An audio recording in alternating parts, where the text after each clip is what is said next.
ආයුබෝවන් දුවේ පුතේ. ඔන්න අද අපි කතා කරන්න යන්නේ ශිෂ්‍යත්වයට ඉගෙන ගන්න ඕනම ප්‍රස්තාව පිරුලක් වන පරංගියා කෝට්ටේ ගියා වගේ කියන ප්‍රස්තාව පිරුල ගැනයි.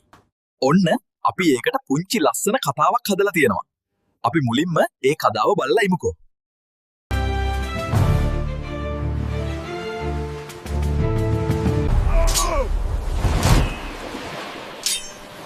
අපි මේ රට ආක්‍රමණය කරමු. පරංගි සෙම්පතියා කෝට්ටේ රාජ්‍ය ආක්‍රමණය කරන්න හිතාගෙන ගම වෙත පිවිසෙනවා.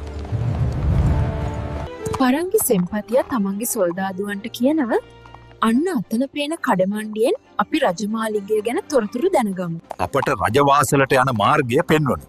මොවුන් පරංගි සතුරන්. අපේ රජමාලිගය ආක්‍රමණය කරන්න තමා මොවුන් සැරසෙන්නේ.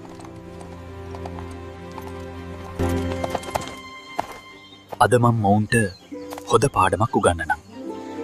එන්න මම ඔබතුමාට අපේ රජමාලිගයට යන මාර්ගය පෙන්වන්නම්. කෝට්ටේ රාජධානියට ඉතා කෙටි මාර්ගයක් තිබියදී දුෂ්කර මාර්ගයක ඔවුන්ව ගම්වැසියන් විසින් රැගෙන ගියා.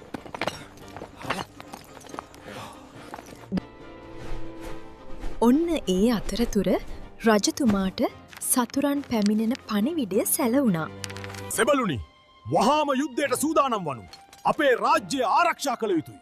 ඒ නිසා රජතුමාට යුද්ධයට සූදානම් වෙන්න කාලය ලැබුණා.